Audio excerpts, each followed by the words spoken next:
Gravando! 3, 2, 1, estamos gravando. Então, Cris, obrigado aí pela tua breve apresentação. Raimundo, sejam bem-vindos. Galera que está entrando, vai chegar entrando, ou quem vai assistir essa live depois, eu preciso pedir uma licença poética. Lógico que a gente estava programado para ficar um tempo maior com vocês, mas aqui em casa, desde a semana passada, tem uma virose muito grande e hoje abateu esposa, está batendo o pessoal, a rede de apoio, os pequenos, então vamos ter que ser ligeiros, vamos ter que ser cirúrgicos, tá bom? Então, às 4h30 eu preciso encerrar para ver como está todo mundo aqui em casa e tudo, mas está tudo bem, é só uma virose. Eu passei por isso semana passada, na terça-feira, e mesmo assim conseguimos estar aí presente com vocês e tudo mais, e estamos vivos, é isso que importa, tá bom?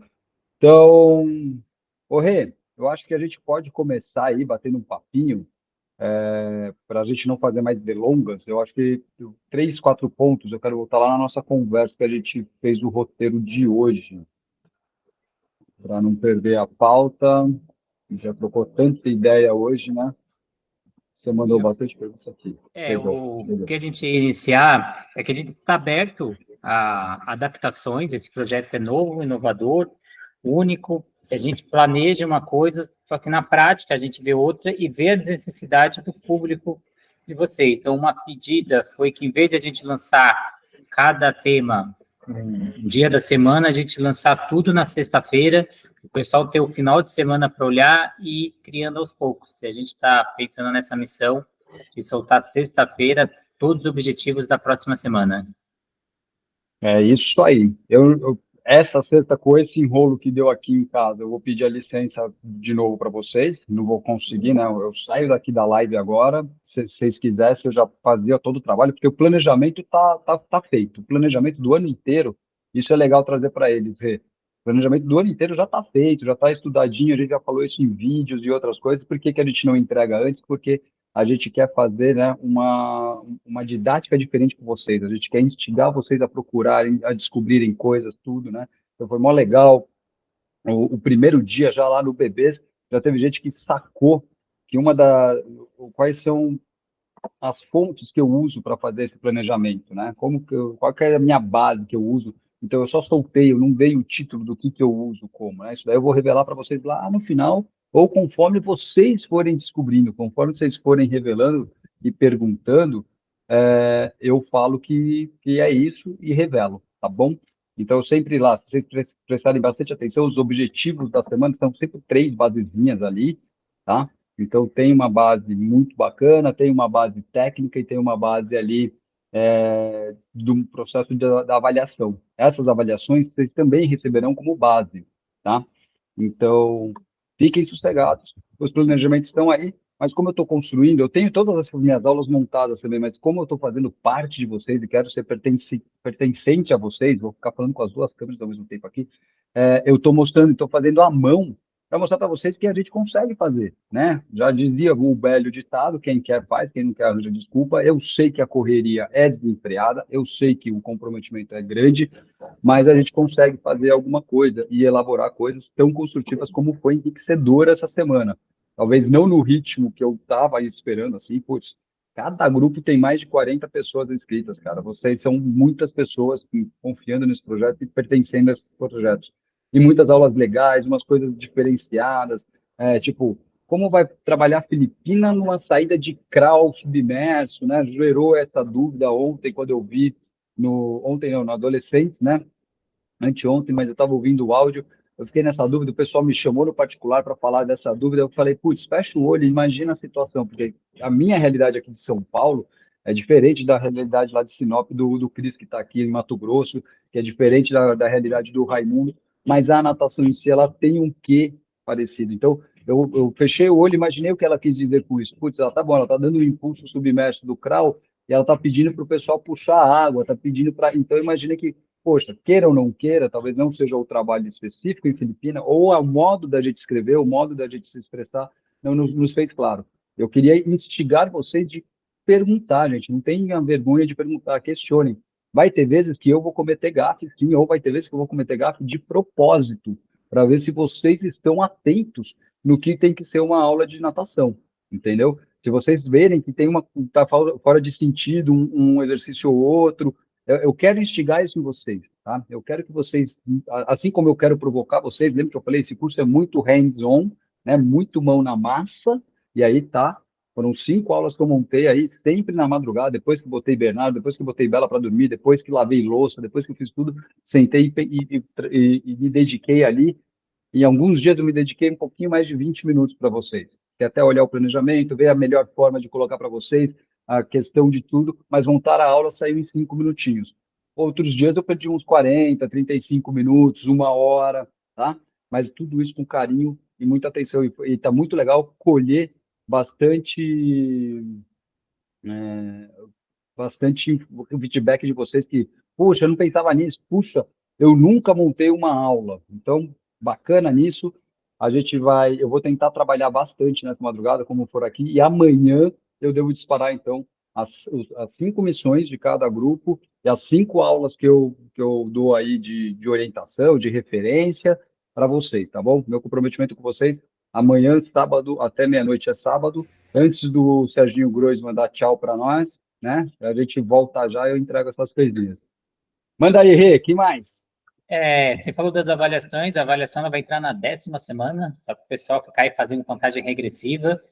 10ª Boa. semana a gente entra com a avaliação, que é importante você avaliar o que a gente está aplicando, se está dando certo ou não. Então, a avaliação é muito importante, só que a gente está dando tempo ao tempo. Então, que nem um plano de aula, tem outros modos, tem um modo acadêmico, como foi falado para a gente, tem que colocar bibliografia. Então, calma que tudo tem o seu tempo. Então, a gente vai construindo aos poucos. Segunda coisa que a gente está desenvolvendo o modo de colocar todas as aulas na pasta do Drive, criar uma biblioteca virtual para cada módulo e a gente vai liberar para todo mundo, a gente vai liberar por e-mail. Tem pessoas que eu não tenho e-mail, como a Luciane Giordani, a Solange Aparecida, a Adriana Dias Bicalho, Adriana de Carvalho, Juliana dos Santos Godinho, Amanda Duarte Simões e Adriana Gali. Depois eu vou colocar esses nomes no grupo e eu precisava do e-mail deles, o restante eu já tenho e-mail de todo mundo, que aí a gente vai liberar o Drive pelo e-mail da galera. Isso aí, legal. Então vocês vão ter uma biblioteca virtual, né? Porque tem muita gente ainda entrando no ritmo, não pegou ainda como vai ser. Então isso vai ser bacana.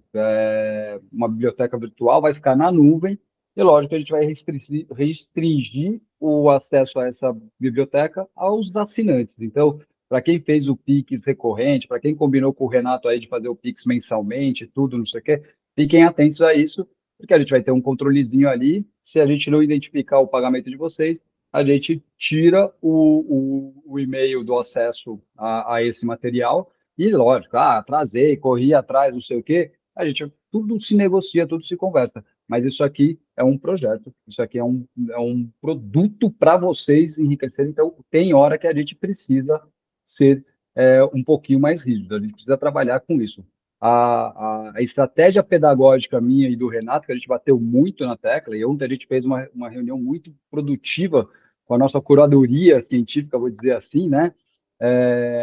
Foi muito legal todo o processo que a gente viu, e a gente bateu muito forte nessa tecla. Se for para seguir o ritmo que a faculdade entregou para vocês, se fosse para seguir a forma que a faculdade fez para vocês, a gente já viu que não está dando muito certo. Para quem é da prática, para quem está na borda da piscina, para quem gosta, estuda, e pensa e monta uma aula estruturada, tudo, deve infartar toda vez que vai hoje numa escola de natação, numa academia e vê aquelas aulas jogadas ao léu, aquelas aulas tiradas da cartola, aquelas aulas muito criativas, muito bonitas, muito cativantes, dando resultado. Não estou falando que não dá resultado, afinal de contas, a tua criança, o teu aluno aprende a nadar, a mamãe que compra continua comprando, fideliza o seu aluno na tua academia, mas a gente dá um circuito para a gente, porque às vezes a aula está sem pé nem cabeça.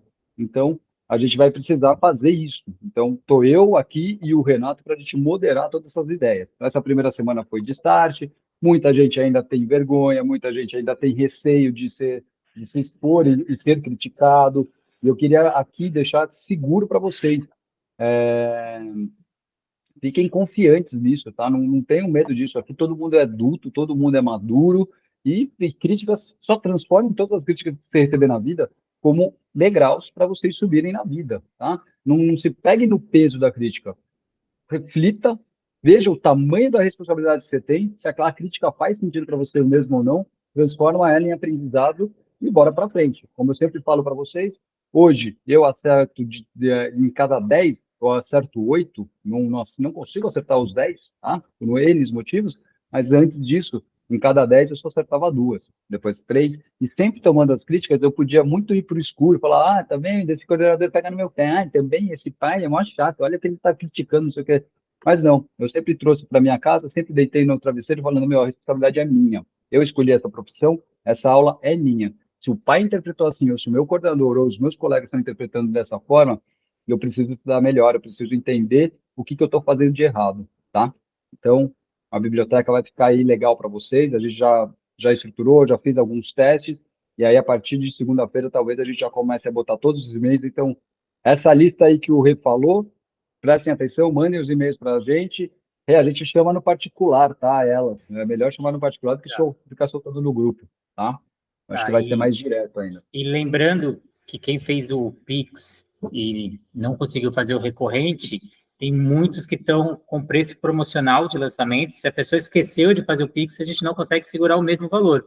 E aí ela cai para o valor normal, e o valor que a gente está cobrando no lote atual, e aí a gente não vai conseguir retornar. Então, por isso que eu sempre solicitei, faz o recorrente para não esquecer. Porque eu sei, eu pelo menos esqueço sempre, né? Então eu já deixo no recorrente para não esquecer. Eu já começo o mês, já faço todos os pagamentos, já agendo tudo, porque senão na correria do dia a dia a gente esquece. Não tem como. Isso. E a nossa E corrida a gente sabe, né? Muita gente está aqui, né? Eu consegui, no grupo dos bebês, eu consegui chamar um a um que não tinha interagido com o convite, com o chamado. Eu fiz a listinha, abri aqui, fui no WhatsApp um por um.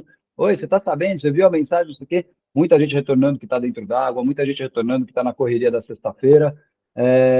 A gente sabe disso, a gente conhece, tá? Eu e o Rê não faz muito tempo não que a gente saiu da água, né? O Rê nem saiu ainda da água, né? O Rê aí está aí com os seus alunos personais. Eu fico ali no meu projeto hoje que eu tenho que ficar em cima. Eu caio na água essa semana mesmo, pelo amor de Deus, essas 2 últimas semanas no meu trabalho mesmo está muito desafiador.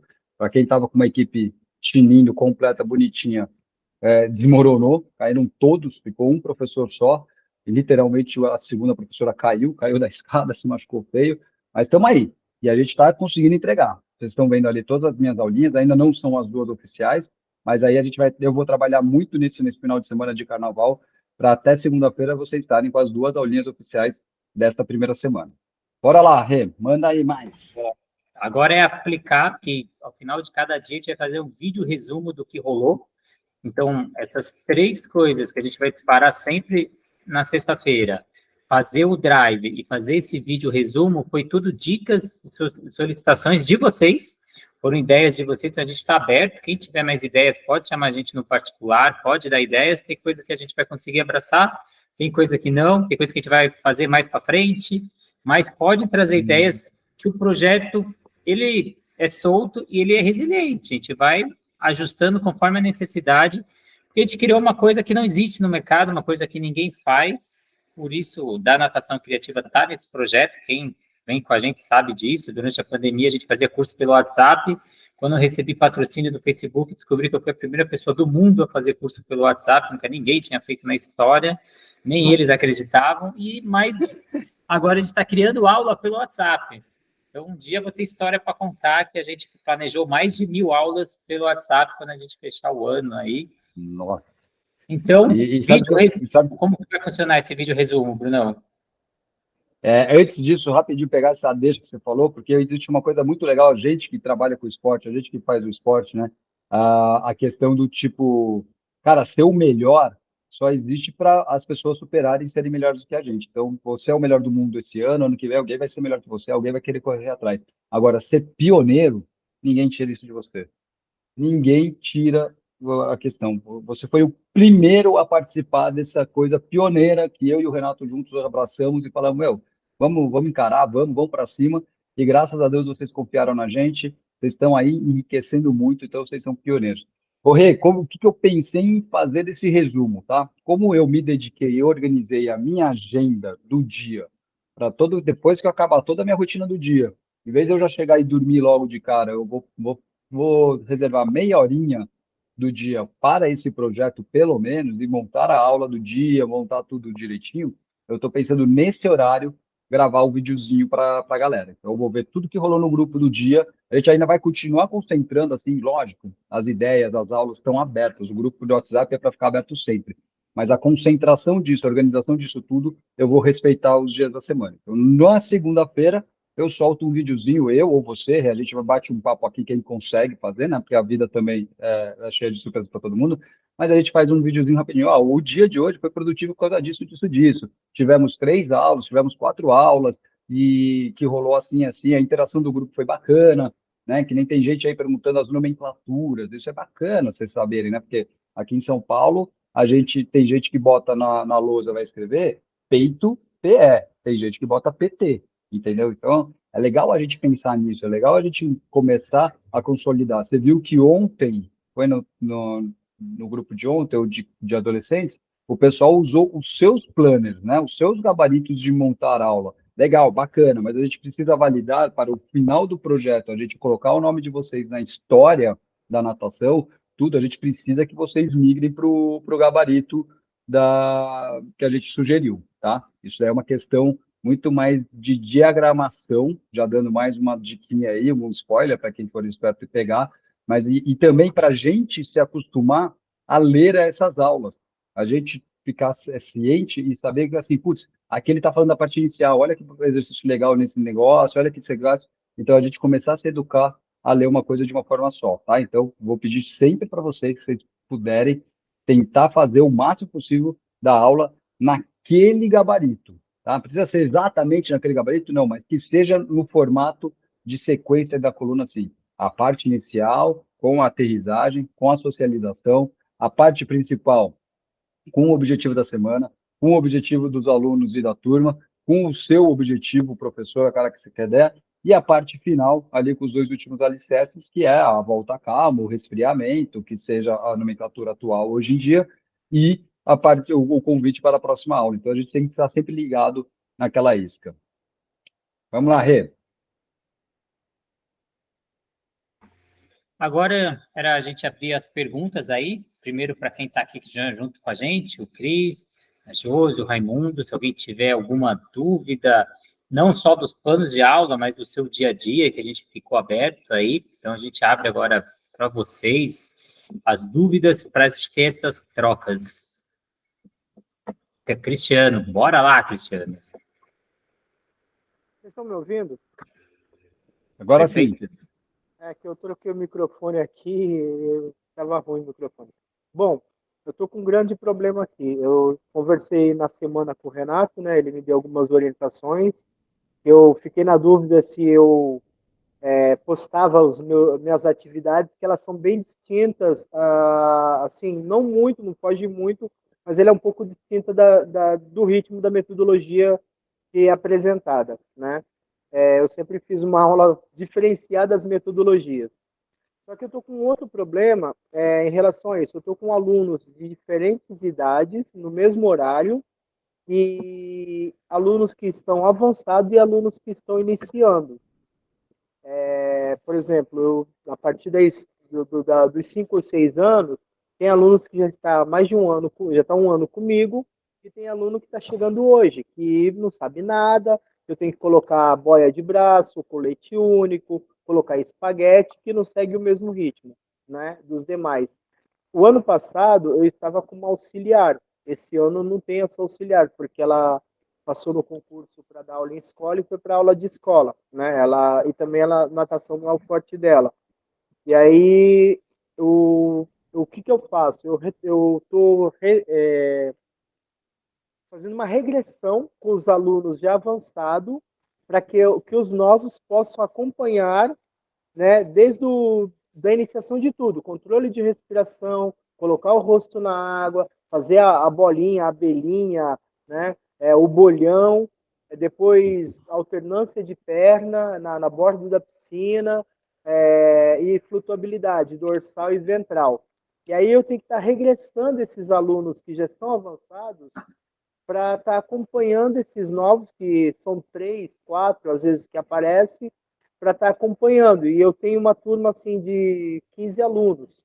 Né? Tem turma que eu tenho 5 ou 7 alunos e tem turma que eu tenho 15. E aí fica distoante eu passar as atividades, porque eu tenho um outro problema. A piscina ela está com 1,40 m de profundidade, ou 1,50 m de profundidade.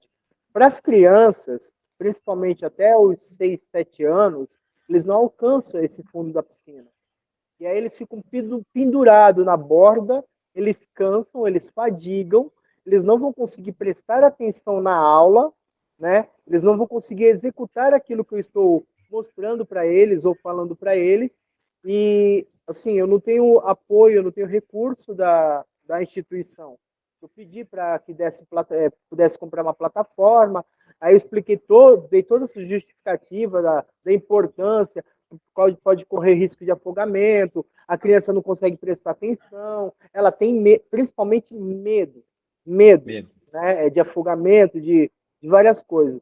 E aí eu fico, às vezes, muito perdido nesse sentido, porque eu tenho que regredir os alunos avançados para poder acompanhar os novos, né, que não têm o mesmo ritmo, que não têm as mesmas habilidades aquáticas e de sobrevivência. E aí eu queria pedir a sugestão, a orientação de vocês, o que eu faço, até mesmo para estar falando com a presidência. Vai ter eleição agora, eu não sei o que vai acontecer. Dia 19 vai ter eleição lá, eu não sei o que vai acontecer. Enfim, eu só sei que a natação não é prioridade. Eu só sei que a natação Vamos não é lá, prioridade. Tem 3 piscinas e eu fico doido da vida porque não consigo desenvolver mais do que eu poderia. Então, vamos lá, Cris, deixa eu tentar entrar aí e só falar assim, uma coisa para você. Putz, parece que é uma realidade única, né? Mas é muito mais que uma realidade única. Eu acho que eu já me defrontei bastante com esse desafio, tá? Então, e muitas vezes nós, professores, principalmente você, Cris, a gente já se conhece de longas datas, eu sei que você mergulha, você pesquisa, você busca argumento técnico e científico para justificar a questão de ter uma estrutura. Não, olha só, você está trazendo para a gente uma grande complexidade de estrutura física, de estrutura, né, apropriada para desenvolver uma boa natação. Além disso, uma estrutura, como a gente pode falar, estratégica. Porque antigamente você até tinha um auxiliar, mas só 2 professores para 15, 7 crianças, cara, é meio que desumano assim hoje em dia, né? Antigamente a gente tinha aulas de natação com 15, 21 alunos para um professor só, e se vira, seja vivo aí. Mas hoje em dia a gente já sabe que a qualidade dessa aula e disso tudo vai ser isso. Mas o que eu posso te falar, assim, primeira coisa, eu acho que você investiu bem, então. Se você está passando por isso, está se sentindo perdido, que a grande solução para o seu problema e para o problema de todo mundo que passa por isso, passa por um dono de academia que não está a fim de investir, às vezes, quando você tem essa realidade, aqui academia de musculação, academia de ginástica e academia de natação, e a casa de natação não é a prioridade que nem você disse aí, eu já te garanto, Rê, que não é a prioridade. Então, o cara só tem a natação para aquela mãe, ele está mais preocupado na mãe na ginástica e o filho nadando do que a natação em si. É uma realidade muito próxima, tá? A solução do bom professor que quer fazer isso é o plano de aula. Você já conhece essa sua turma, por mais que vai chegando os caras que são mais fraquinhos, tem a mesma idade ali, permeia a mesma idade, mas não tem as habilidades aquáticas que os demais, que já estão há um ano com você, tá lá com você. Cara, é o plano de aula. E é o plano de aula na sua estrutura. Você vai parar, pensar nessa aula, você vai chegar na hora ali de fazer o movimento, só que eu tenho 45 minutos, 50 minutos, 30 minutos, isso aí depende de cada região, depende de cada metodologia, mas eu tenho um tempo para atingir essas coisas, atingir esse desenvolvimento desse grupo de crianças. Então, que horas que eu vou soltar só os mais fortes? Que horas eu vou soltar os mais fraquinhos? Que horas que eu vou fazer? Se os mais fortes já vão e voltam rodando, cara, eu vou dar umas 2, 3 chegadinhas para eles ir rodando, e nessa hora eu vou fazer abelhinha, abelhão, que você falou, bolinha com os que estão travadinhos. Ou vou tentar fazer duplas e vou vir com esses que estão fraquinhos, e aqui do meu lado está um menino fortinho, onde eu possa, com uma mão, segurar esse aqui e corrigir alguma coisa assim. É uma coisa assim, eu mesmo já tive um grande desafio desse, numa academia aqui, que era aquelas piscinas de sítio, sabe? Aquelas piscinas de vinil de sítio, que não tem nem 8x5, pequenininho, e as criancinhas também, tudo sem plataforma, sem nada, eu tinha que botar a boia no braço das criancinhas e deixar elas sentadinhas na borda. Eu tinha 9 crianças dessas. A piscina tinha 8, era quase uma criancinha em cada borda, mas era uma dificuldade que, não, a gente foi, daí já tinha criancinha, e aí tem todos os desafios, porque às vezes a gente se prende em como levar a aula, mas a gente esquece o desenvolvimento geral dessa criança, né? Uma criança ali com 4, 5 anos que está descobrindo os limites da vida, então ele vai ficar provocando os limites, ele vai testar limite. Eu tinha criancinha que arrancava a boia e já saía mergulhando. Então, eu tive que aprender a organizar minha turma. Tive que aprender a fazer assim, ó. Putz, daí foi uma das coisas que eu mais aprendi na minha vida, foi isso. As turmas vão ser sempre heterogêneas, elas vão ser sempre diferenciadas. Então, não dá para eu ficar chamando ao Léo, não dá agora aqui, ó, na minha tela está aparecendo você, o Renato, o Raimundo, o Léo e a Inês. E eu vou ficar chamando agora, agora vai o Cris, agora vai o Rê, porque eu vou olhar e vou ver quem não. Eu preciso ter na minha mente, eu preciso estar preparado para essa minha aula, assim, putz, nesse exercício que eu vou trabalhar mais professor de perna, eu vou trabalhar mais alguma coisa, eu preciso, putz, eu primeiro vou chamar o Cris e o Rê, que já estão comigo há um ano, eles vão batendo na portinha. A Inês, ela tá um pouquinho mais ali, ela vai sozinha, mas o Raimundo e o Léo vêm comigo sozinho. Então, vamos lá. Eu não gosto muito de fazer a turma 1, turma 2, turma 3. Isso era tradicionalíssimo. O Léo Damasceno deve estar rindo aí, ele está com a câmera fechada, mas ele fala, puta, que realidade mais antiga nossa. Mas é uma estratégia que funciona, né? Turma 1, turma 2, turma 3. Eu, para aquela coisa do lúdico, do pedagógico e tudo, eu vou falando assim, quem gosta de batata frita? Quem gosta de pizza? Quem gosta de tomate? Então, turma do tomate, vai. Mas eu vou separando eles. Eu deixo, às vezes, eu crio uma coisa para eles acharem que eles estão se criando, mas eu vou organizando a minha turma com isso.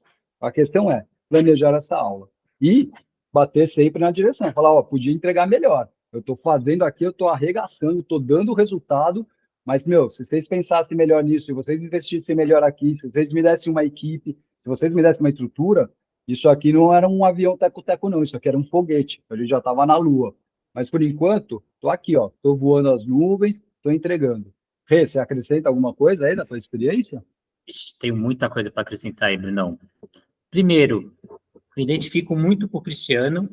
Minhas aulas fugiam do cotidiano, do tradicional, e foi até por isso que a natação criativa se destacou no mercado, porque até todo mundo estava cansado do mais do mesmo. Então, na hora que eu venho com uma metodologia diferente, com uma forma diferente, tomei muita porrada, Bruno viu muita dessas porradas, mas quando você está embasado e quando você sabe o que você está fazendo, você consegue dar continuidade e você tem muitas pessoas que te apoiam porque confiam no seu trabalho. Tive apoio de vários profissionais referências aí na área, Alberto, claro, um deles, sempre me apoiou.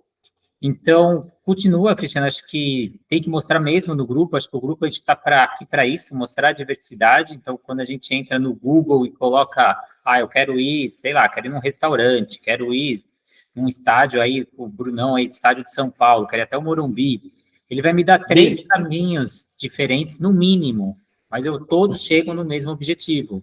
Tem caminho que é mais longo, tem caminho que é mais curto, tem caminho que é mais confortável.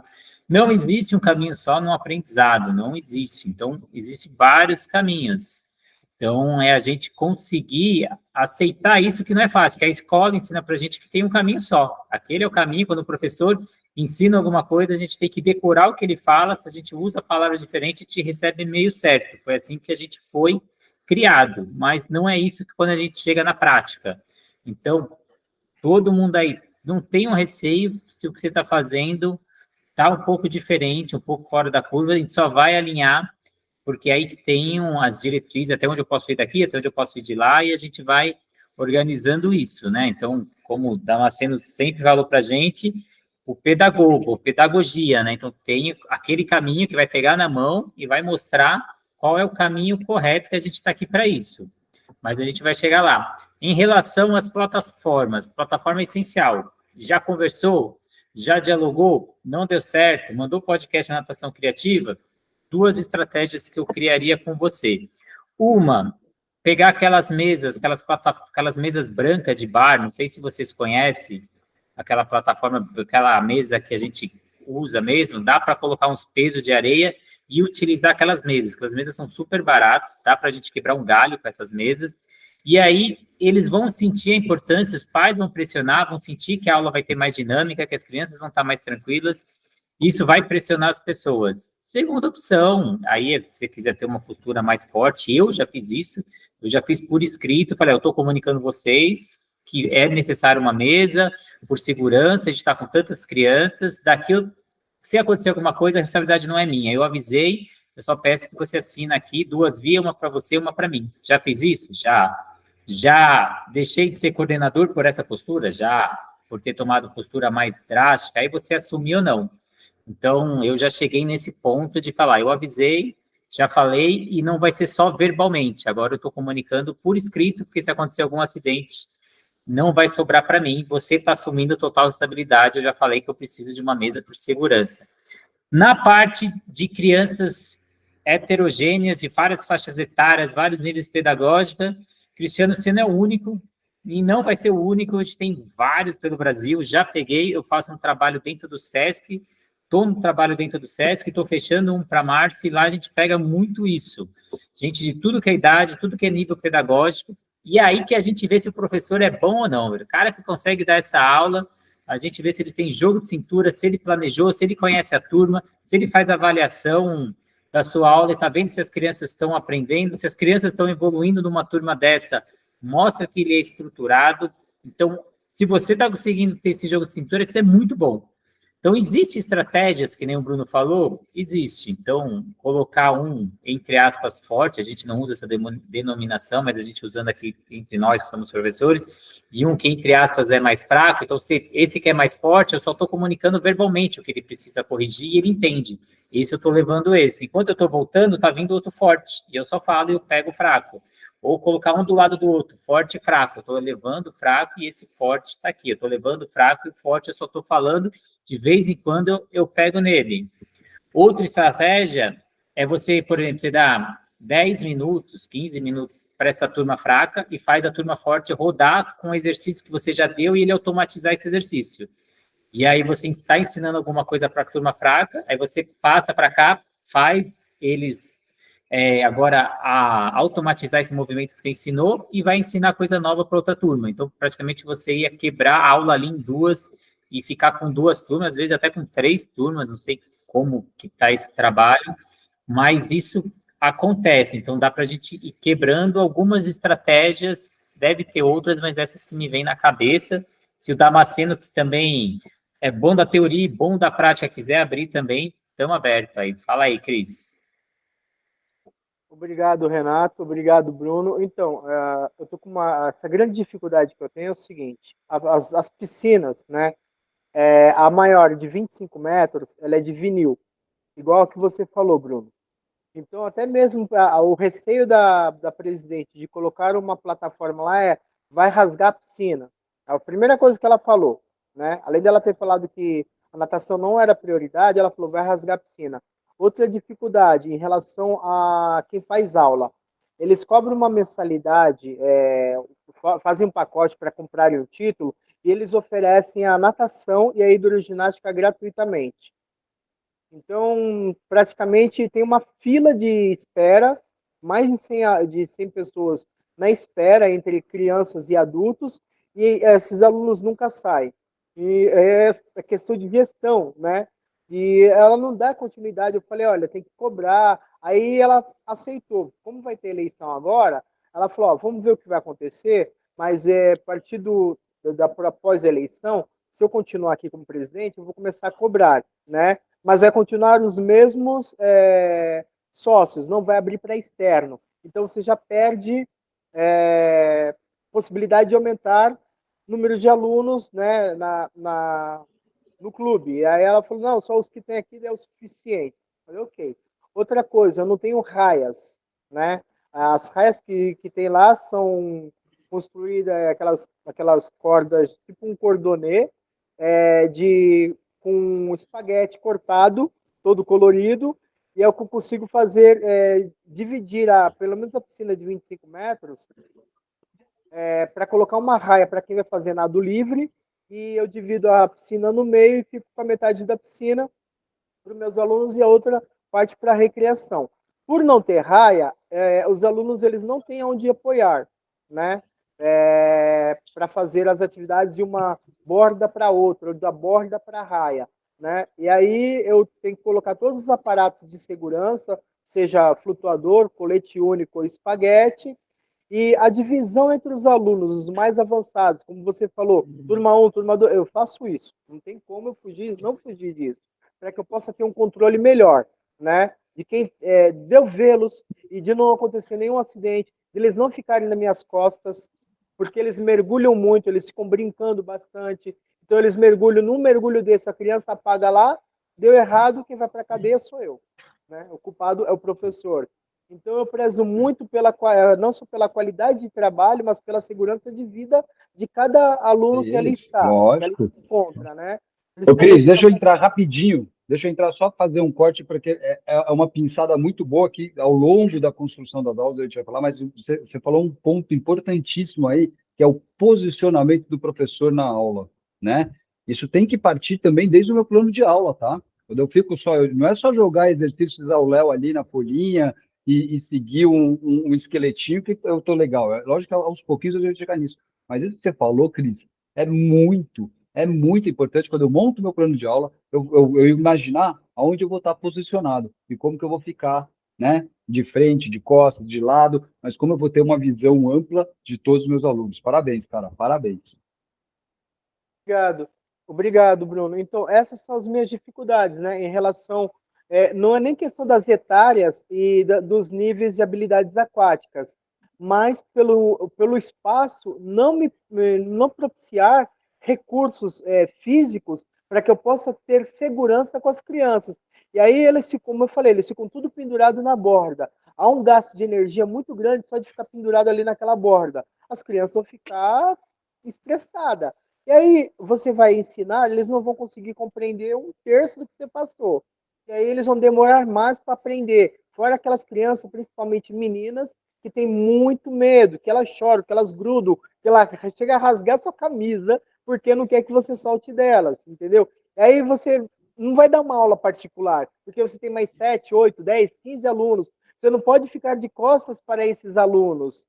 Então, eu fico meio que perdido nessa situação. Por isso que eu aceitei o convite de participar da formação de planejamento, porque, querendo ou não, eu estou um pouco desatualizado e preciso me atualizar para colocar melhor forma de trabalhar e propiciar o melhor trabalho possível, qualidade de vida e de trabalho para eles. Ô, Parabéns, cara. Bruno, Parabéns. Bruno, tá me Fala. ouvindo?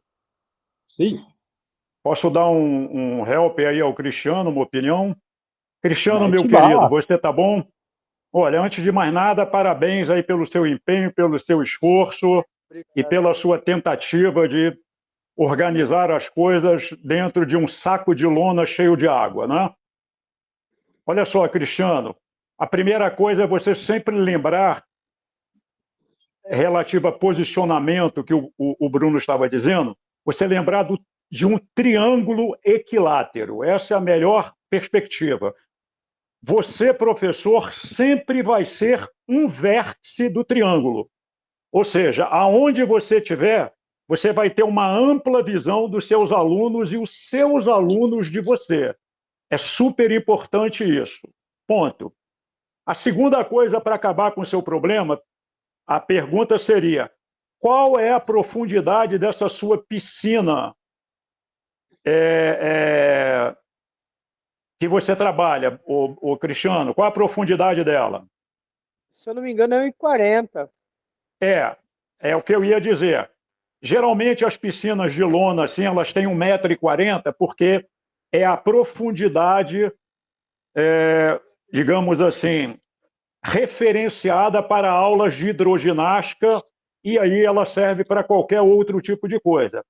Se você tem crianças que têm, claro, né, idades menores e estatura menores também do que 1,40 m, digamos, eu acho que o seu único recurso, Cristiano, barato e prático, é você montar uma plataforma de PVC.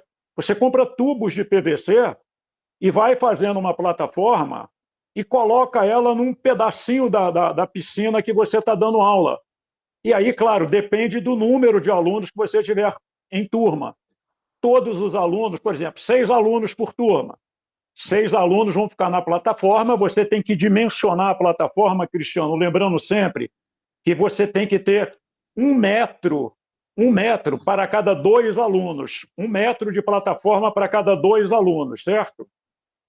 E aí, então, se você tem 6 alunos, você tem 3 metros de plataforma.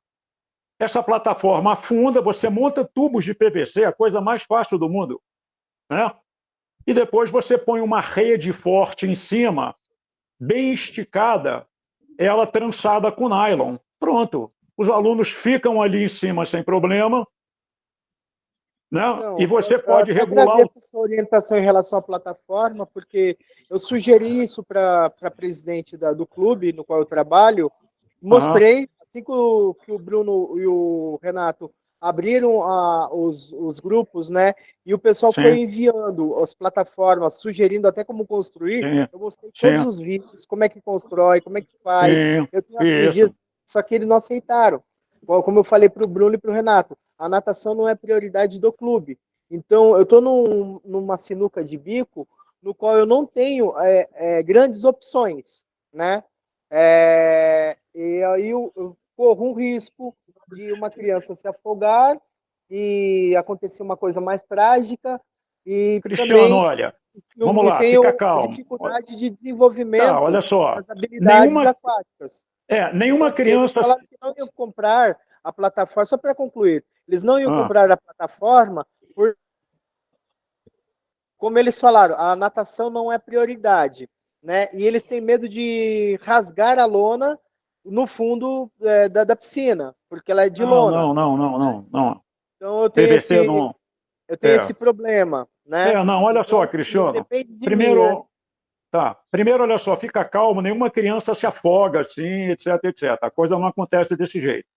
Segundo, que você, por uma norma, você numa piscina dessa, num clube, etc, etc, você tem que ter um salva-vida, correto? Enquanto você dá aula de natação. E aí você combina com ele, ó, fica aqui perto de mim que eu tenho uma turma hoje, etc, etc, você fica atento. Eu acho que a única alternativa, então, que você tem, numa piscina de 12 metros, é você botar uma outra raia na piscina, ok? Aí você põe só metade da raia, você bota depois uma outra raia no sentido transversal, dividindo a piscina como você divide em uma raia e 2 pedaços, certo? Só que você vai botar mais uma raia nesse local onde você está, para os alunos ficarem sentados numa borda, e quando você pedir para fazerem um exercício, eles pulam e vão até a raia e ficam segurando na raia. Aí qual é o grande problema? O professor tem que estar sempre dentro d'água, vai 1 ou 2 no máximo de cada vez, para o professor poder ir tomando conta e auxiliando o aluno se ele precisar. Simples, simples. Ninguém vai morrer afogado, Cristiano. Ninguém se afoga legal, assim, morrer afogado, ok? professor, porque assim, eu trabalhei bom. 10 anos com guarda-vidas, né? Tem guarda-vidas aqui no espaço? Tem guarda-vidas no espaço. Eu já vi coisas absurdas acontecer com menos de 30 centímetros de profundidade e uma criança morrer afogada. Claro, Então, claro. com um copo d'água morre afogado. Então o risco é muito grande, né? Então essa é a minha preocupação. Galera, é isso. Ok. Desculpa, eu preciso moderar aqui, que como eu pedi lá no início da aula uma licença poética, e eu só tenho mais 13 minutos para estar aqui contigo, com vocês, tá bom?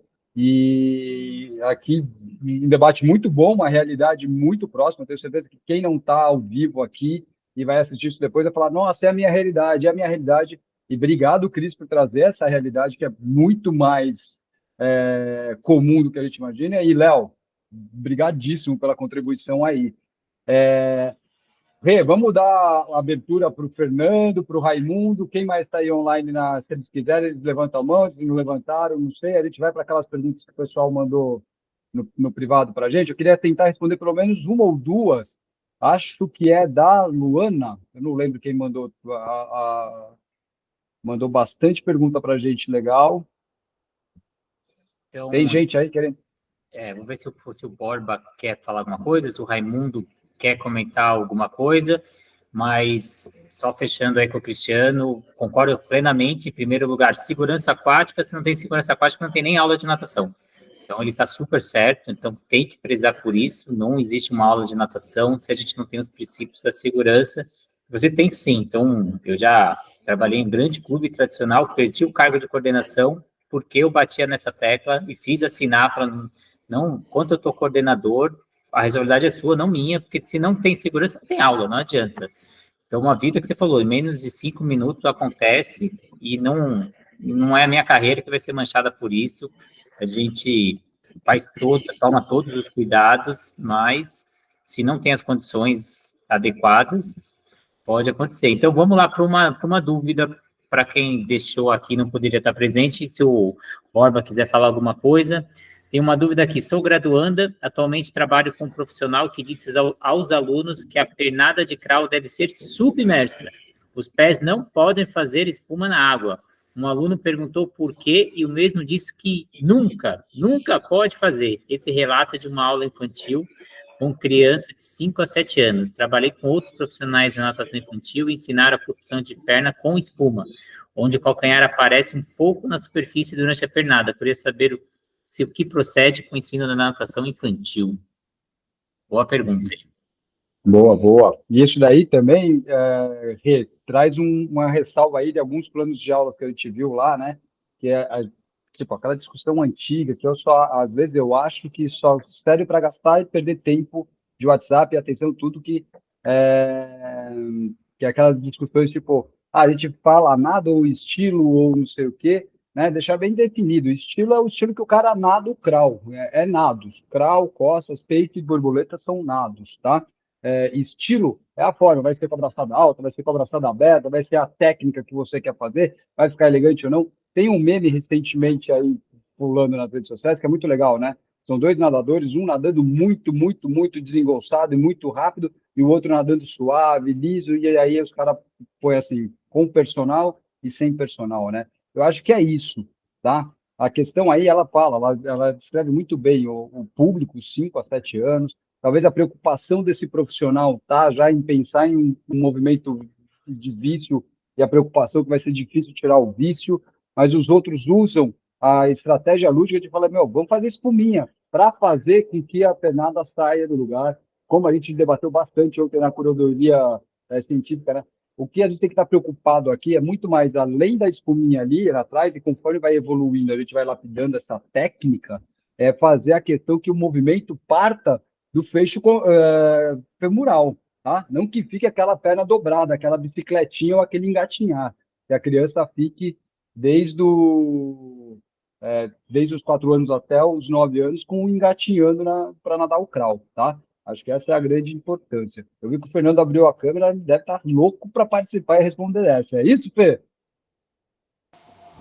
Boa tarde para todos. Eu entrei agora, estou meio perdido aí, mas esse negócio da pernada que vocês falaram aí, é importante saber fazer um movimento, né? E outra coisa que você falou certinho aí, do pé de inchada, né? Que eles fazem aquele pé de inchada, aí fica aquele vício, aquele pé de palhaço, né?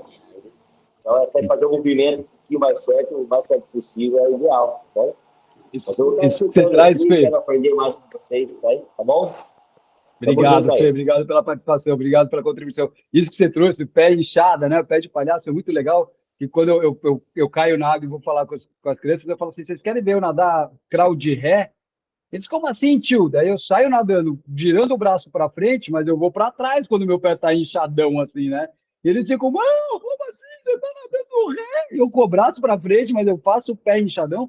Então é muito legal a gente mostrar isso, essa performance. E aí é uma estratégia lúdica, pedagógica, mas eu não tiro todo o direito, aquela velha história. A gente tem que saber pelo contexto e pelo plano de aula que esse profissional quis falar com essa turma, né? Então, a nossa colega aí que pôs, será que se esse cara está falando em todas as turmas, será que ele era um ex-nadador? Será que ele era alguma coisa que o técnico dele ficava pegando no pé dele bater o pezinho dentro d'água sem fazer muita espuma?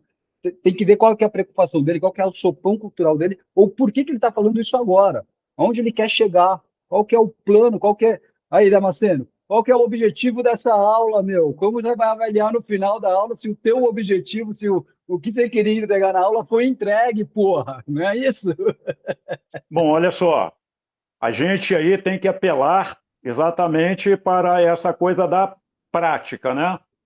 A pernada da criança, ela está conseguindo gerar propulsão a criança está tendo a sensação, a percepção, né, a propriocepção, que ela está se deslocando, está indo para frente.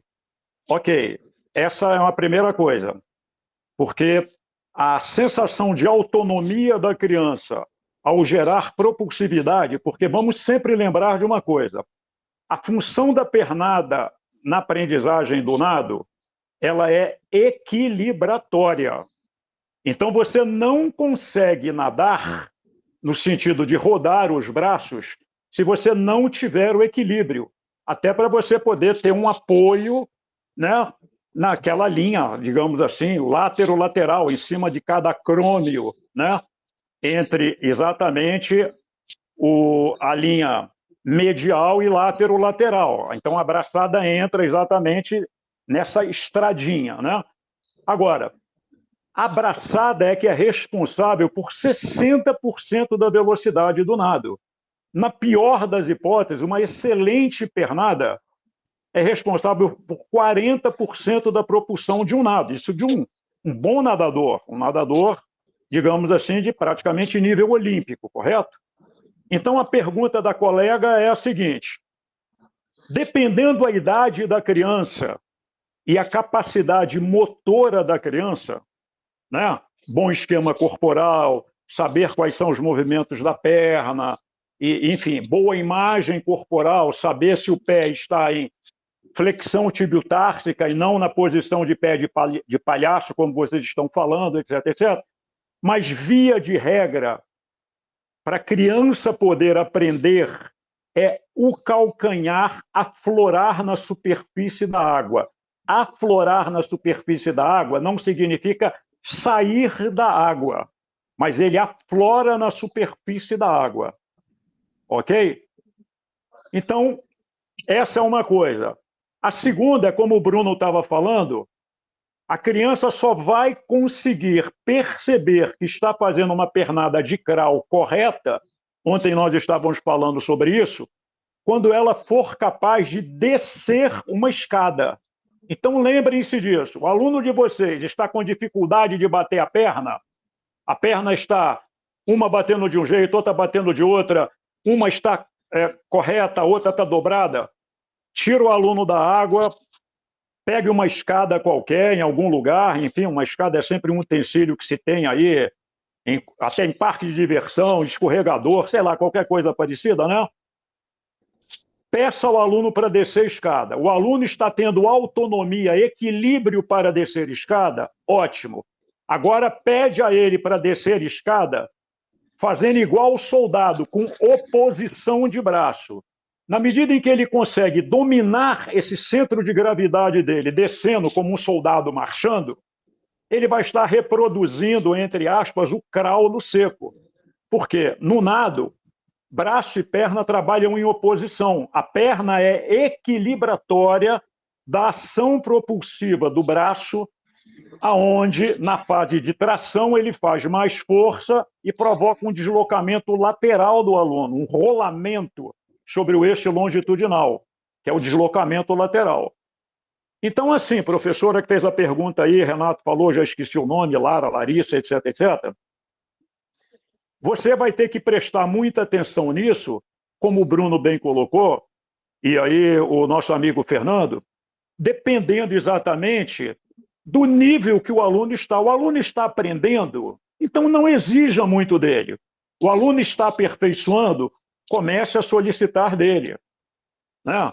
O aluno vai aprender o estilo, opa, então aí comece a pensar mais em movimentos mais técnicos, etc, etc. Mas na fase de aprendizagem, gente, o importante é o aluno sentir que ele consegue ter propulsão e mantém-se equilibrado na água, porque essa é a função da pernada. Ponto. O resto, como o Bruno falou, vem com o tempo, vem com a experiência, vem com a aprendizagem e vem com o uso de outros utensílios. A prancha, a forma que pega na prancha, o uso do pé de pato, tamanho da nadadeira, que isso interfere também, e assim sucessivamente. Correto? Boa.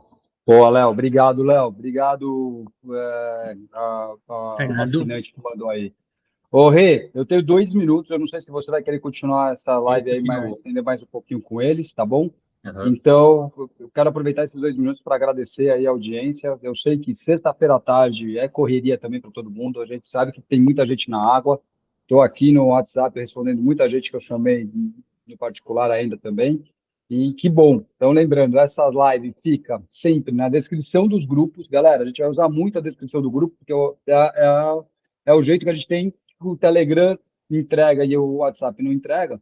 Na descrição do grupo, conforme você vai entrando ou não, a descrição não muda. Então, lá fica a videoaula das estruturas, dos alicerces de um bom plano de aula.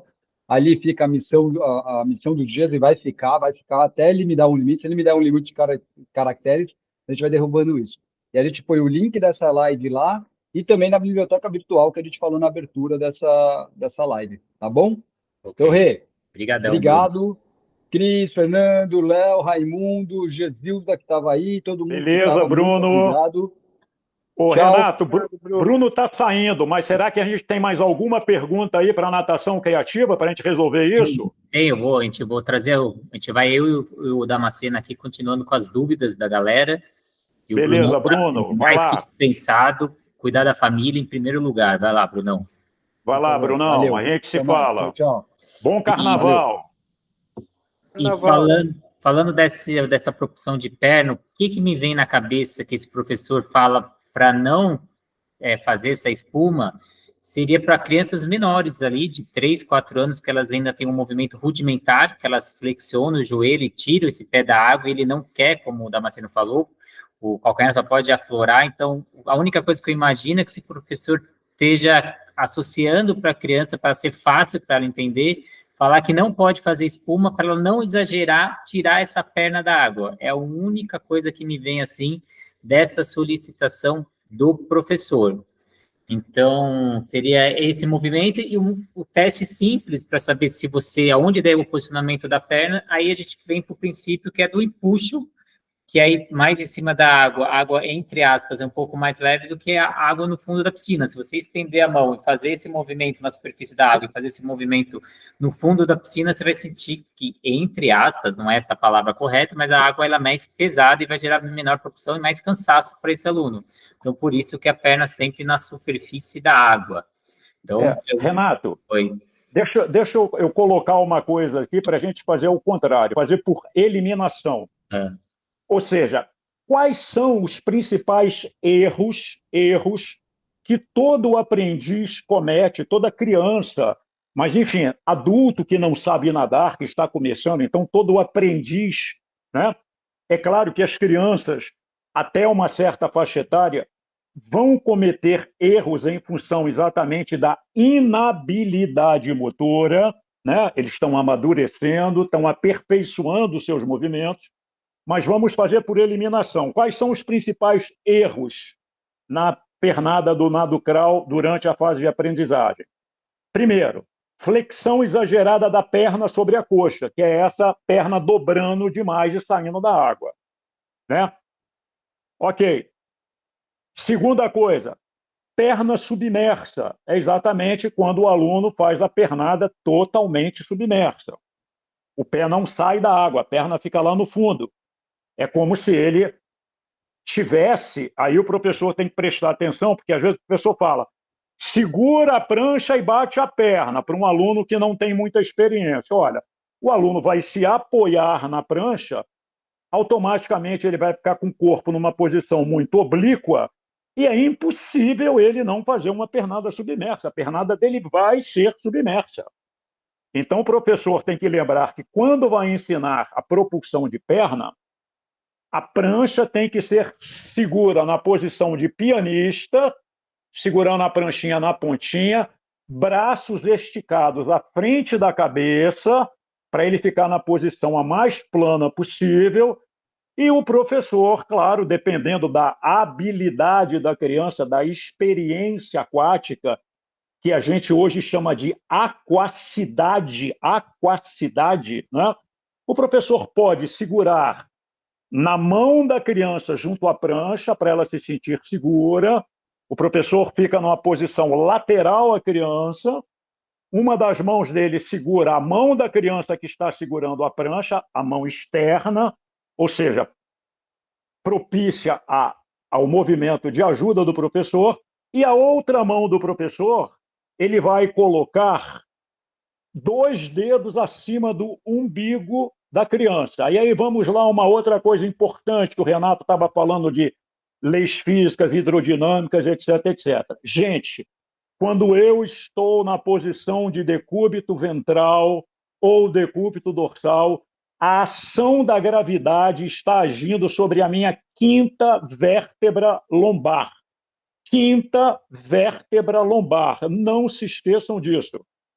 Portanto, é super comum o quadril afundar e, consequentemente, levar as pernas para uma pernada submersa quando eu estou principalmente aprendendo.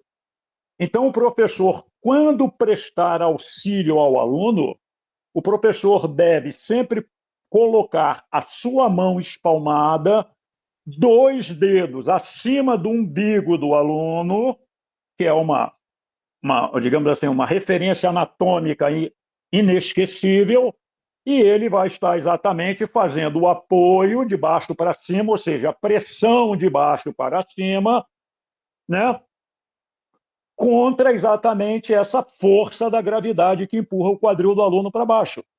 E na medida que o aluno vai colocando, né, a pernada num ângulo, digamos assim, adequado, não vamos dizer perfeito, porque seria o aperfeiçoamento, adequado para fazer a propulsão de perna e sentir que tem propulsão de perna, o professor vai exatamente diminuindo esse auxílio, essa pressão que ele faz.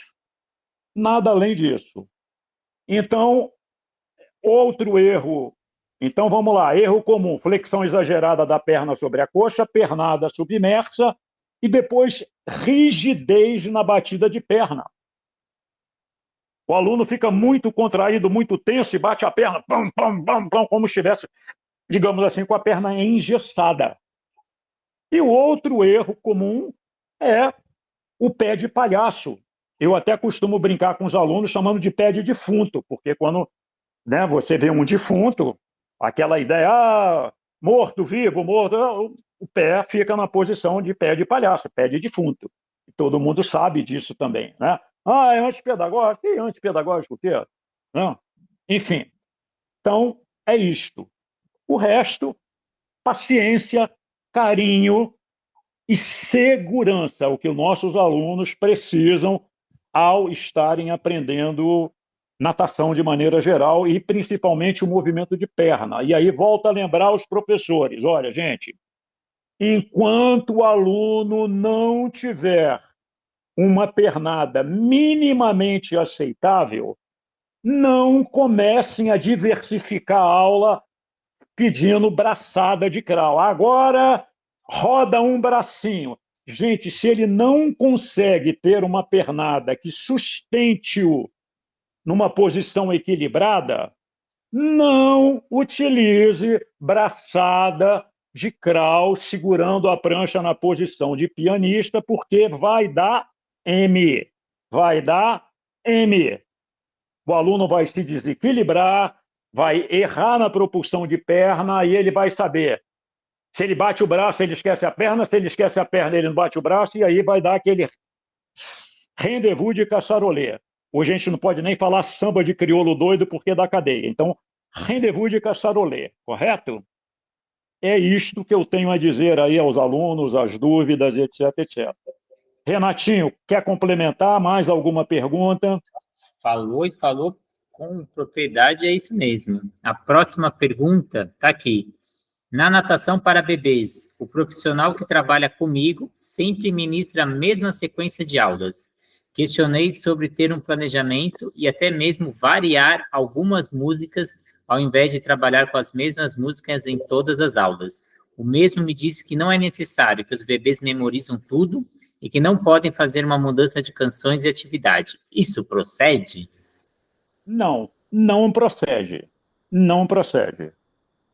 Então vamos lá, os bebês memorizam.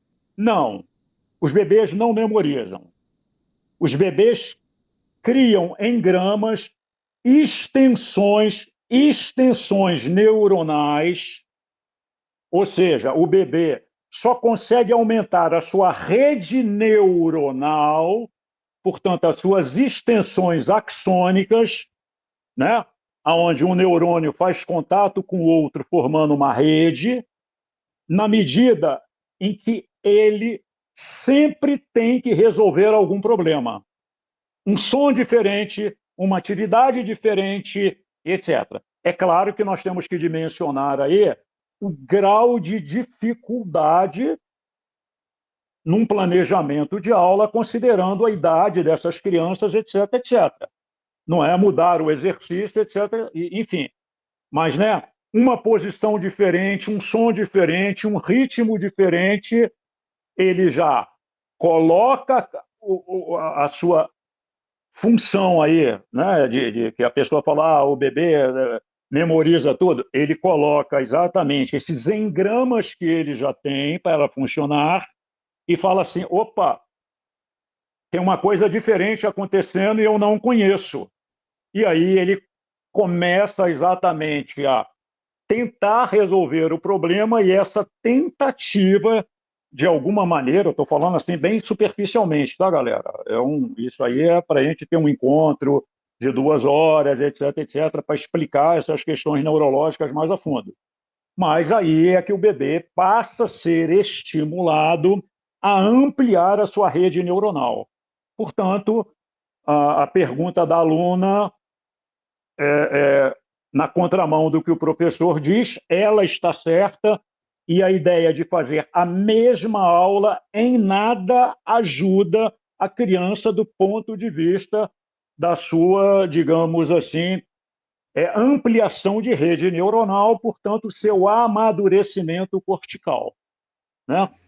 Por isso é que uma aula tem que ter sempre diversificada, um ambiente diferente, impactante, onde a criança tenha que passar por situações, principalmente motoras, de desequilíbrio, disso e daquilo, enfim, para ela poder ir construindo soluções. Essa que é a verdade, né? Essas atividades, elas são chamadas de atividades edificantes no sentido neurológico mais amplo, né?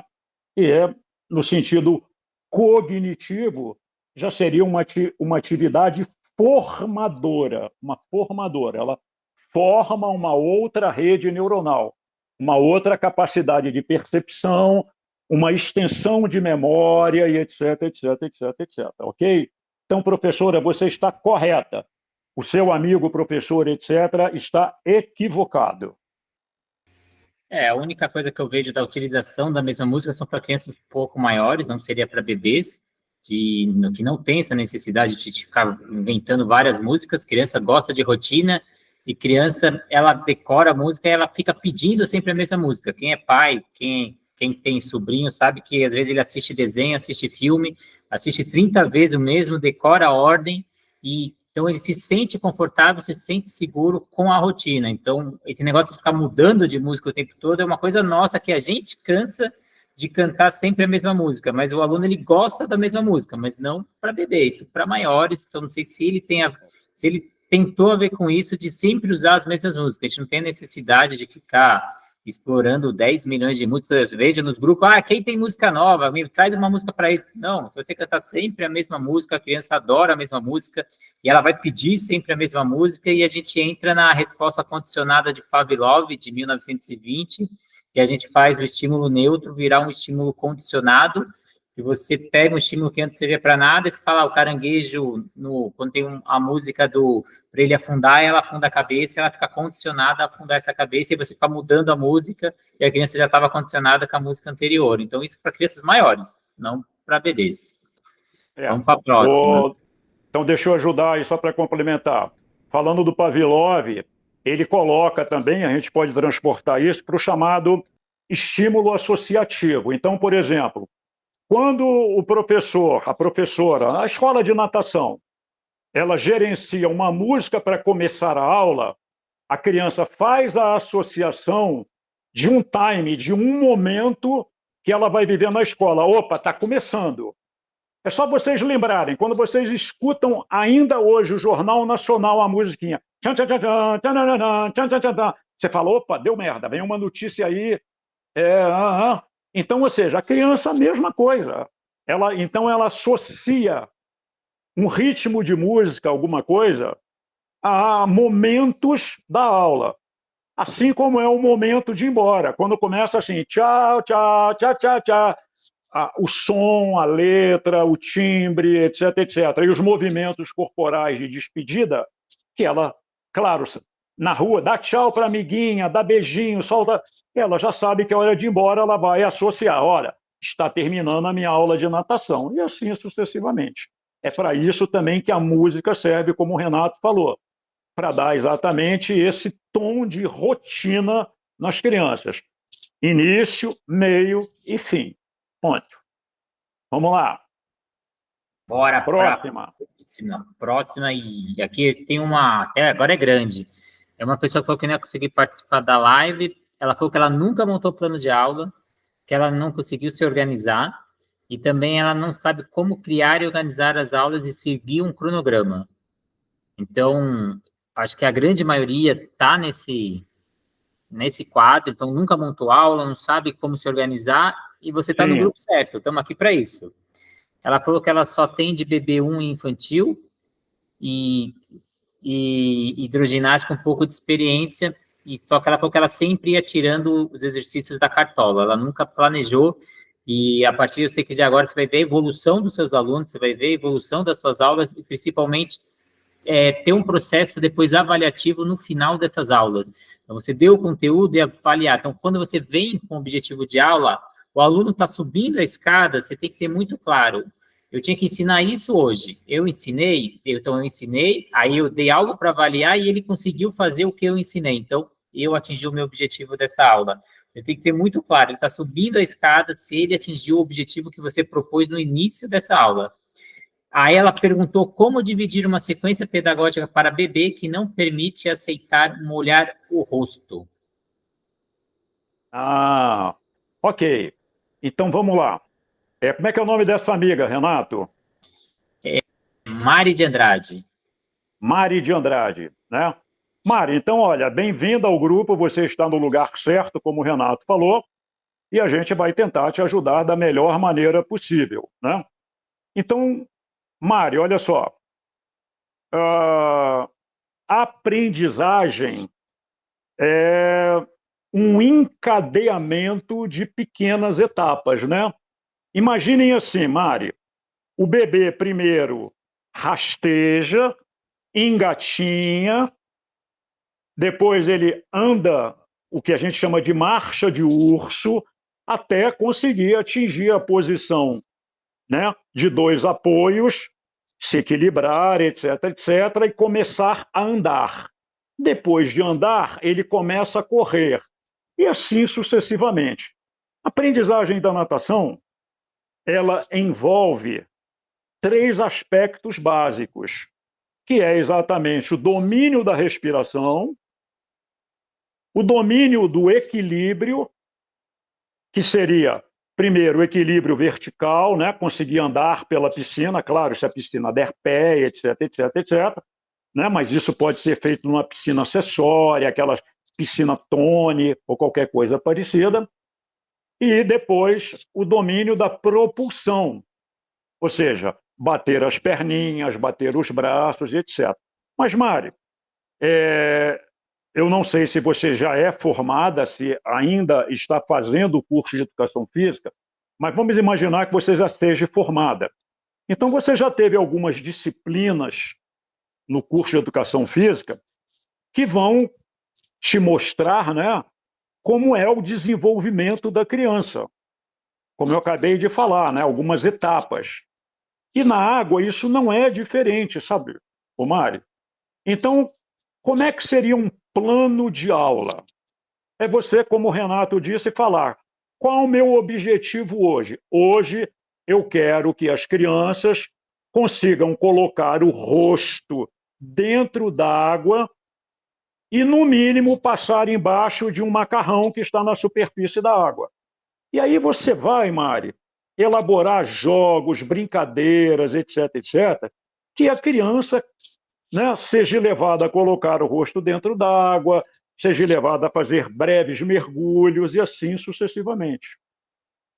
Quando o seu bebê, Mari, por exemplo, ainda não está adaptado com água no rosto, já é uma outra história. Você tem que chamar a mãe desse bebê e falar: mamãe, olha, em casa, durante a semana, mesmo antes de vir para a aula de natação, ao dar banho no seu filho, você tem que brincar com ele, deixar a água do chuveirinho cair sobre o rosto, pegar uma esponja encharcada e apertar para a água escorrer pelo rosto.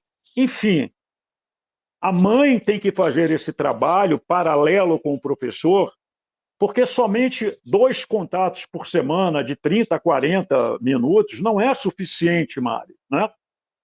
Mas, veja só, uma aula de natação tem que ser só com o rosto molhado, etc. Não, Mari, não precisa ser necessariamente com o rosto molhado.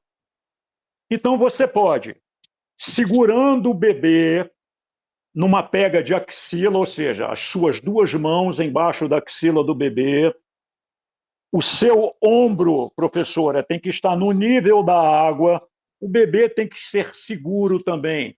Numa mesma posição, você vai deslocar com ele pela piscina, fazendo movimentos ondulatórios para ele sentir a pressão da água.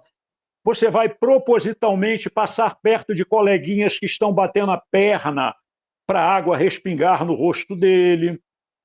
Você vai, de vez em quando, brincar com ele, umedece a sua mão, passa no rosto, depois umedece mais um pouco. Enfim, você vai criando situações durante a aula, deslocando o bebê, ajudando, movimentando as perninhas do bebê, auxiliando o bebê. Aí é difícil te explicar assim, teoricamente, como isso é feito, mas o Renato depois pode te mostrar alguns filmes, algumas coisas que ele tenha, né, para te auxiliar.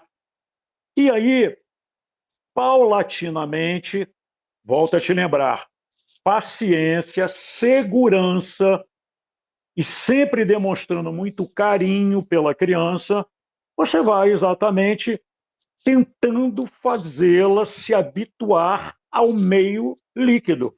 Água no rosto, escorrendo, respingando e assim sucessivamente, para você experimentar outras posições, outras situações, pulo sentado a partir da borda e outras coisas do gênero. Mas é claro que é possível montar um conjunto de atividades que não necessariamente a criança precisa estar com o rosto dentro d'água ou molhar o rosto. Tá bom, Mari? Ok? E aí a aula tem que ter o objetivo. Então vamos lá, Mari, vamos imaginar. O seu objetivo hoje, você vai trazer esse bebê, a mãe vai trazer o bebê para a piscina, você vai passear com ele e fazendo o que eu falei, tentando molhar o rosto dele, você tem uma espuma perto, um copinho perto, E aí qual é o objetivo? Ao terminar a aula, você já está deixando respingar água no rosto do bebê e o bebê não sente tanto incômodo. Pronto, terminou a sua aula. Como é que você vai avaliar isso, como o Renato disse? Olha, será que esse bebê conseguiu aprender alguma coisa? Esse aprender entre aspas, né? No sentido de se adaptar ao ambiente. Na medida que você vai jogar água no final da aula, no rostinho dele, com a mão, com uma esponja, com uma garrafinha, um copinho, e ele vai fazer aquela cara assim, mas não vai chorar, gritar nem nada, significa que ele está progredindo. Então, significa que o seu objetivo foi alcançado. E aí, na aula seguinte, você vai molhar 2 vezes, 3 vezes, molhar mais tempo, mais água e etc, etc, etc, etc. Você vai progredindo com essas situações. Simples assim, né? Ok? É isso mesmo, acho que completando, eu não vou nem completar, só vou puxar 2 ganchos do que você já falou para só reforçar. Primeiro, a integração com a família, isso é muito importante, porque não adianta você dar um estímulo na piscina e a família está dando outro estímulo fora da piscina. Então, você tem ali 45 minutos e a família ali 72 horas, sei lá, 80 e poucas horas, 96 horas ali, a família dando outro estímulo. Eu já peguei aluno que a mãe dava aula com viseira, ou colocava pano na cabeça, e você tentando estimular a criança, e fora da piscina é uma coisa completamente diferente. Então, faça a integração, e às vezes você vai ter que dar aula para a família, e não aula para a criança, você vai ter que ensinar o pai e a mãe, porque eles não sabem. E a segunda aula, que o Damasceno falou muito bem, é que a aula de bebê, a gente está transformando a aula de bebê em show, que acha que a aula de bebê é mergulho. A aula de bebê não é só cabeça na água e ficar fazendo mergulho.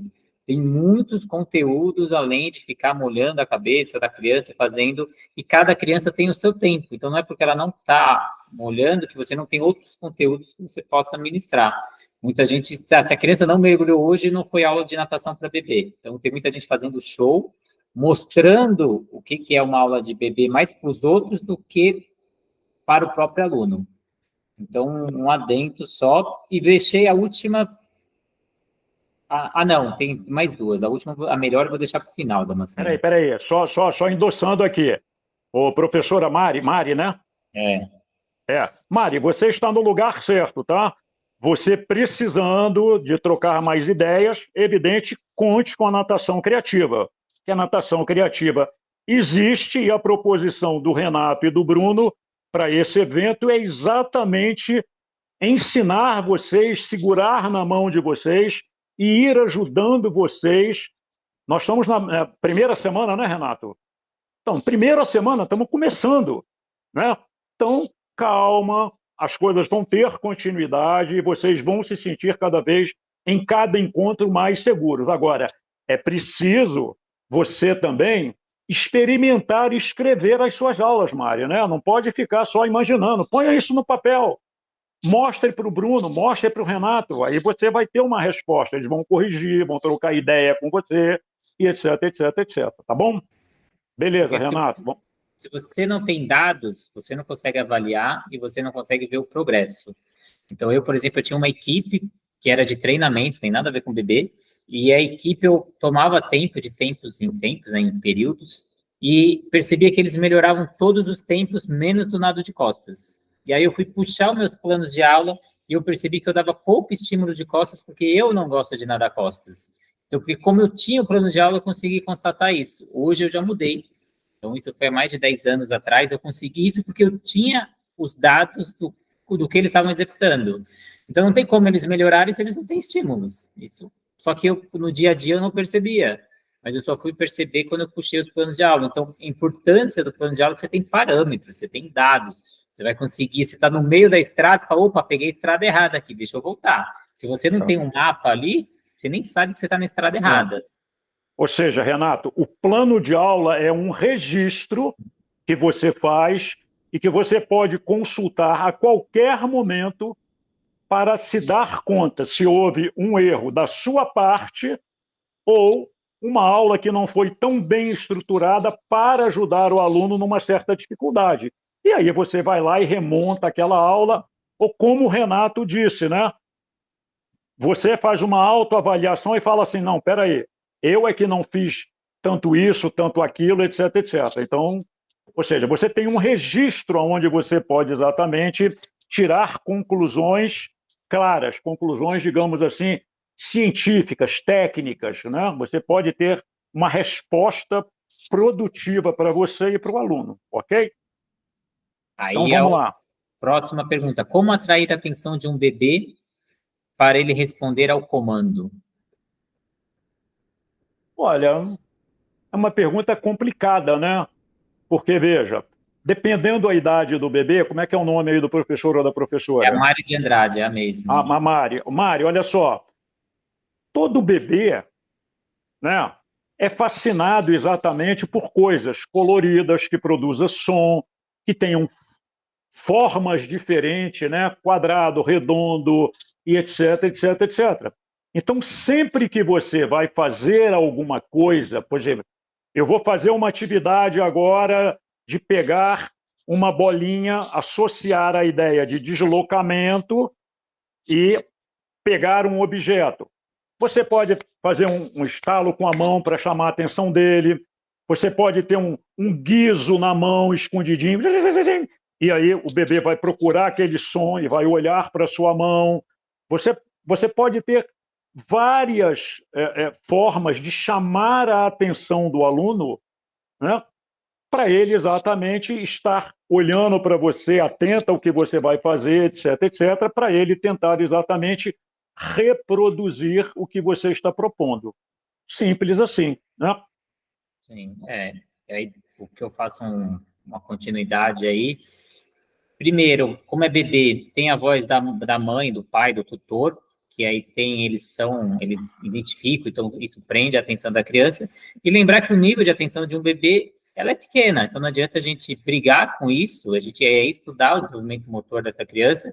E às vezes eu vejo alguns erros comuns que a gente entrega um objeto colorido, alguma coisa para chamar a atenção dessa criança, desse bebê, e a criança pega, e a criança ela vai explorar primeiro. E aí você não dá esse tempo dela explorar, você apresenta o jogo, a brincadeira, o objeto, e você já quer que ela já faça atividade. Deu tempo dessa criança explorar esse objeto, ela precisa explorar. Se você entregou, ela vai explorar. Então a gente está no nosso tempo de adulto e quer acelerar o processo dessa criança. E a criança tem o seu tempo. Então, respeitar esse tempo de nível de atenção e nível de exploração dessa criança. Bem lembrado, Renato, é isso mesmo.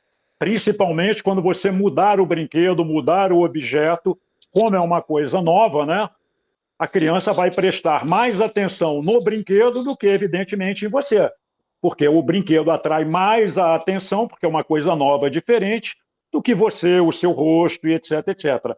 Agora, vamos lembrar também, né, professores? Na medida em que vocês coloquem uma touca de cor diferente, uma touca que tenha um bichinho, uma touca que tenha um adereço qualquer, e aquele momento a criança vai ficar olhando para não para você, para a touca, né? Mas você vai ter o foco de atenção dele. Agora veja, o bebê é um eterno aprendiz, é um eterno buscador de estímulos. Então ele vai estar sempre olhando em volta, ao redor, etc. Principalmente numa escola de natação, onde acontecem várias aulas, vários estímulos ao mesmo tempo. Alguém grita lá atrás, o bebê vai olhar, é evidente, ele vai parar de olhar para você e assim sucessivamente, né? Muito bem, vamos lá. A última, né? E eu guardei. Ela falou que antes ela tinha um bloqueio, mas ela está quebrando aos poucos de promover o mergulho do bebê. Mergulho, deixei para o final. Mas a mesma professora? Para fechar. Olha só, o mergulho, como o Renato disse, primeiro é uma coisa séria, gente, é uma coisa séria, né? Não vamos satisfazer o desejo de realização do pai ou da mãe que associa a capacidade de estar bem na água com estar fora da água, né? Ou seja, com o rosto fora d'água, mas também dentro d'água, né? Imerso, ou seja, o pai e a mãe se sentem orgulhosos, etc. O meu bebê está mergulhando, então ele está ótimo, né? Nós somos da espécie humana, nós não somos anfíbios. E como o Renato bem disse, as crianças têm seus tempos. Agora, por exemplo, nós estamos tendo um momento de descoberta na neurociência, que são as chamadas crianças hipersensíveis. Daqui a pouco vocês vão se dar conta disso aí, que é uma literatura que está entrando no mercado agora, né? E é evidente que todo mundo tem essa relação pós-Covid, houve tal transformação. Então, assim como vem aumentando o número de crianças com TDAH, com TEA, etc., etc., agora nós estamos tendo um grupo de crianças que são chamadas de hipersensíveis. O que são essas crianças hipersensíveis? Como o nome diz, qualquer coisa às vezes atrapalha essa criança, influencia essa criança negativamente. Um grito, um tom alto, um movimento brusco, enfim. E essas crianças hipersensíveis, né, a hipersensibilidade de qualquer criança que não seja hipersensível necessariamente para o mergulho é uma coisa complicada, gente. Nós temos que lembrar que até uma determinada faixa etária, via de regra, 8 meses, a criança ainda tem o chamado reflexo da glote, bloqueia a glote, mas é preciso que você faça um estímulo, provoque um estímulo e que aquele mergulho, aquela imersão, seja uma imersão, digamos assim, com tempo mínimo, uma passada de água no rosto, e aí vai progredindo até que a criança seja totalmente imersa. Mas não é uma coisa legal. Algumas crianças se assustam com esses mergulhos, né? Ainda mais, assim, de repente vem digamos assim, uma vasilha daquela de amaciante de roupa que todo mundo usa, porque tem uma alça, né? Faz um monte de furo embaixo, um buraco em cima, de repente a criança recebe uma chuveirada, toma um susto, mergulha. Gente, o que está acontecendo? Por que essa necessidade de mergulhar? É como se a gente estivesse falando assim, na primeira aula você já tem que aprender crawl. Olha, quem é que ensina crawl na primeira aula a uma criança? Percebem? Então, por que eu tenho que mergulhar a criança, como o Renato diz, para que... hoje foi aula de natação, porque ela mergulhou. Então, não é aula de natação, é aula de treinamento de pessoas anfíbias. Nós não somos anfíbios. Nós estamos no planeta Terra, hello, né? Então, ou seja, calma, gente, calma. Molhem o rosto da criança primeiro, criem situações que a criança espontaneamente tenha que ver alguma coisa na água. Olha, eu, por exemplo, sabe o que eu usava muito, Renato? Eu comprava, antes de ir para a piscina, passava num lugar que vendia peixinho de aquário. Aí pegava um peixinho daqueles amarelos, aqueles bem chegueis assim, sabe? E aí você sabe que aquele saquinho, ele é cheio de oxigênio e o peixinho dura ali 3 horas no mínimo dentro daquele saquinho. Aí eu levava aquele saquinho para a piscina, colocava dentro d'água sem que a criança perceba. Olha, eu estou vendo um peixinho aqui dentro da piscina. E quando a gente coloca aquele saco plástico, pelo problema de refração da água em razão da luminosidade, aquele saquinho fica inerte, ele desaparece. Então a sensação é que tem um peixinho nadando ali perto da gente. Então, na medida que eu desperto a curiosidade da criança em olhar e vou afundando aquele saco, às vezes a criança vem assim, ó, com o rosto na água para querer olhar, procurar aquele estímulo, enfim, né? Alguma coisa que atraia espontaneamente a criança a colocar o rosto na água, etc, etc. Como o Renato falou, o contato com a família durante o banho da criança. A mãe pode pegar uma bacia, entrar no chuveiro com a criança. Vamos brincar de fazer barulho na água. Eu quero ver se você faz barulho assim. A criança vai ter que botar a boca, o rosto na água para soprar, fazer. Eu soprei mais alto, eu fiz o barulho mais alto, eu sou um monstro mais alto, eu sou um monstro mais forte. Qualquer tipo de brincadeira, galera, que a criança espontaneamente vá fazendo isso. As músicas do patinho, que o patinho coloca o rosto na água, né? Então, enfim, não se preocupe, professora, em que a aula de natação para o seu bebê tenha que começar ou terminar, ou começar e terminar com mergulho. Esqueça isso, professora.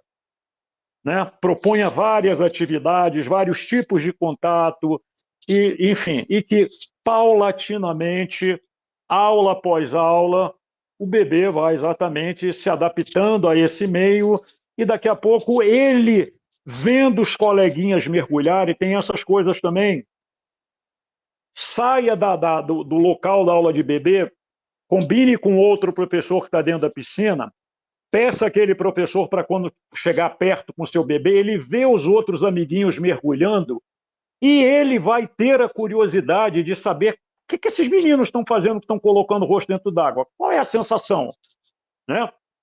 ele vai ter, na verdade, esse prenúncio de ideia, porque o bebê, vamos lembrar, ele aprende 70% das coisas até os 2 anos de idade pela visão e principalmente através da experimentação, da imitação. Então, na medida que ele veja outros coleguinhas mergulhando, colocando o rosto na água, fazendo bolinha, etc, etc, ele vai experimentar, ele vai tentar fazer. Então, dê tempo ao tempo, certo?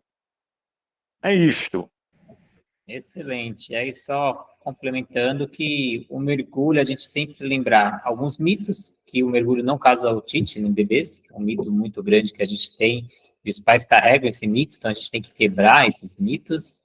E o segundo, que o mergulho não precisa ser tão prolongado e não tão profundo, a gente tem fases e etapas, a gente vai chegar um momento que a gente vai aumentar esse tempo embaixo da água, e a profundidade, mas a gente quer acelerar muito para mostrar para o pai ou para se satisfazer que esse meu bebê, ele mergulha bem profundo, ele mergulha longe, então dá o tempo ao tempo, não precisa disso, né?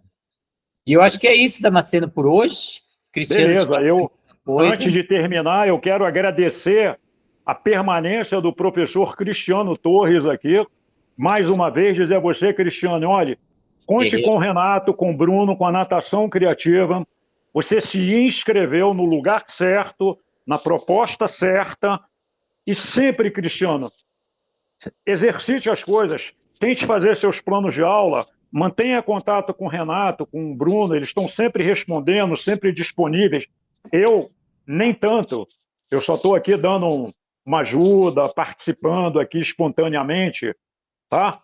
Mas pode contar com o Renato e com o Bruno, que você vai ter sempre 2 grandes amigos ao seu lado que vão te dar a mão e vão novamente, como você está dizendo, estou voltando, etc, etc, vão caminhar com você novamente. Fique tranquilo, tá bom, meu querido? Muito obrigado. Obrigado. Olha, Renato, grande abraço. Família da Natação Criativa! Tamo junto, hein? Obrigado para quem acompanhou ao vivo, para quem vai acompanhar depois, mas acho que é uma bíblia aí para natação que a gente vai criando toda semana aí, muito aprendizado, Damasceno, uma bíblia ambulante aí de conhecimento técnico e prático aí para isso. nesse projeto. Muito obrigado, Cristiano. Muito obrigado e força aí. Muitas pessoas passam o que você passou e muitos ainda vão passar. Então, galera... E outra, Renato, lembrando aos colegas que não puderam estar presentes, registrem as suas perguntas, que na medida do possível a gente vai tentando responder, né? Não necessariamente digitando, mas a gente pode gravar mensagens tentando ajudar a todos, ok? Acho isso importante também, né? Muito obrigado e até o próximo encontro. Ok. Bom carnaval, família da Natação Criativa. Tamo junto. Tamo junto. Tchau a todos. Valeu. Valeu. Tchau, tchau.